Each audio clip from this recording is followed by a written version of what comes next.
My name is Vanessa Lacey. I'm the Health and Education Manager for TENI. And I'm here today talking to my great friend who I haven't spoken in too long, Jamie Herlihy from Cork. And this is all part of the plan of launching TENI's strategic plan. So we're all very excited about this. So this segment is looking at trans visibility. So first of all, welcome, Jamie. It's great to have you. Thank you. And what does visibility mean for you?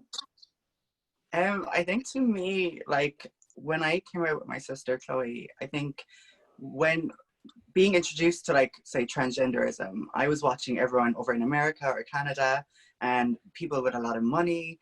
And I guess I just didn't see anyone who was like close to home and who kind of was going through the same experiences as me. And all the questions I had, like, how will I transition, and how will I afford to transition, and where do I go for support? Like, I just felt like there wasn't enough out there. And I definitely think that's the reason why me and Chloe went so public with our coming out, because we kind of wanted to be there for people who were going to follow us, or not follow us, but follow their own path, and needed someone to look up to and say, where did you go? How much is it? Like, can I have support? And so I just think it's really important to be out there and to be loud and say, you know, we're here, and if you need support, there's people out there. And I think that's why visibility is good. Brilliant. And what did you find the best aspect for you in terms of support and visibility in Cork and in Ireland? I don't know, like, I definitely feel, obviously, I'm going to say TENI, but like TENI was there, and TENI is a visible platform. And definitely when you look up like transgender in Ireland, TENI is there. And I think that's extremely important. I still think there's not enough visibility, like in media and, you know, stories and stuff like that. Like, okay, I know there's like trashy magazines and stuff, and I know me and Chloe were sucked into that kind of like world by accident. But I still think it's important that we were out there, because I still think like people would have seen us and be like, oh my God, like I feel just like them, or, you know, that kind of way. So yeah. Very much so. And I think even from my own perspective, I remember before I came out, and I came out at 43 years of age in Waterford. And I remember previously seeing how Lydia Foy was being followed by the media, and how what she had to endure at the hands of her media. And I remember watching that as thinking, oh my God, you know, can I come out? Well, I'm going to get that treatment as well. This is how people like me are being viewed. Yeah. So it's so important to have that positive visibility, and it's fabulous the work that you're doing, certainly from a world perspective, not just an Ireland perspective. So it's great to have you. But the importance of visibility, and to ensure that trans people are in all areas of Irish life, you know, social media, government, health services, school services, all services. And I think, you know, for us, that has to be our objective, that we are part of all areas of Irish life. Definitely. I definitely think schools are lacking in education for LGBT people in general, for a lot of things actually, but we won't even go down that road. But definitely, you know, I definitely think we need to start looking more into the LGBT side of history and what we've been through, you know? Yeah, what would you like to highlight in terms of what we've been through? Well, obviously definitely the Stonewall riots, but like I think just how far we've come, like, and what's out there for people. Like, if I was in school and I heard that, like, you know, there was a Gender Recognition Act, and, you know, there was Loughlinstown or the GIC or whatever, or even that, you know, some trans people don't even have to medically transition or whatever, I would have been like, okay, that's cool. I would have had the information leaving school, and I think I definitely would have come out a lot sooner than I did.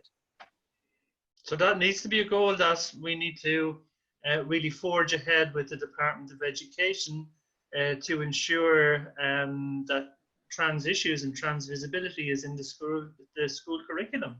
Definitely, yeah. Yeah, because we would get that time and time again from the families that we work with, and certainly their children, in terms of they haven't got that support. They have nobody like them.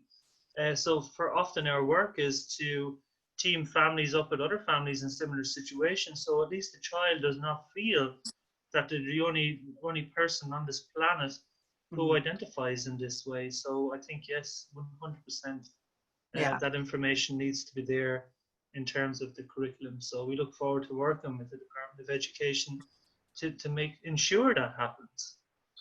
Yeah. Well, I think that's amazing, because I definitely feel we live in such a binary world where everything seems to be just black and white, but I think people just forget that there's so much color in our world, and we need to start breaking down that conversation, because it's just, it's, you know, it's just not relevant anymore, you know? So Jimmy, where would you like to see Ireland in respect to trans issues in the next 5 to 10 years, would you think? So I definitely feel the healthcare system is shocking, but I think that's in general it's shocking.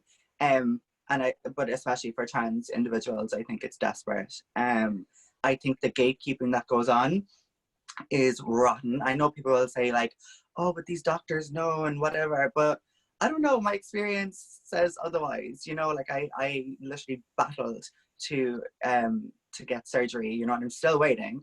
But like, I don't know. I just think it's wrong. I just think it's wrong how they're doing things. And this is not a stab at like Loughlin 7 or whatever. But like, I don't know. I just think, yeah, there needs to be a lot of change.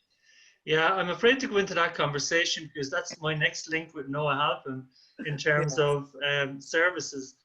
So I am absolutely in agreement with you on that. And that's a whole other kind of worms. Yeah. So I'm going to keep that for the next conversation. Okay. But that's absolutely in our strategic plan as well to address services as it always is. Yeah. Or else I think the self-identify as well. Like I think people under 18, I've had war on Twitter with people. Like I just like, oh my God. People don't understand, being able to like self-identify and just say like, this is who I am, what that could do for a young person. So I definitely think that's, with the talks that's going on, I think that's heading in the right direction as well. Okay. So outside of the health service goal for the future, what else would be a goal in terms of visibility for you in terms of 5 to 10 years? Well, being an actor, I suppose I'm going to say like we need more movies and TV shows. Like Hello Pose, what an amazing TV show. And I just think like we need something like that like in Ireland, like loads of trans actors to come together and make something amazing that, someone can look at like now or later on and be like, oh my God, that's my experience of living in maybe like rural Ireland, coming out as transgender and, being alone or whatever. I definitely think that would be amazing. Or just having people in like, like news anchors or, people that we see every single day. I definitely think there needs to be more, trans people. Well, I think that's a perfect way to end this segment. So, Jamie, let's work to that. It's been an absolute pleasure as always to talk to you. Oh, Say hello to Chloe and to your mom.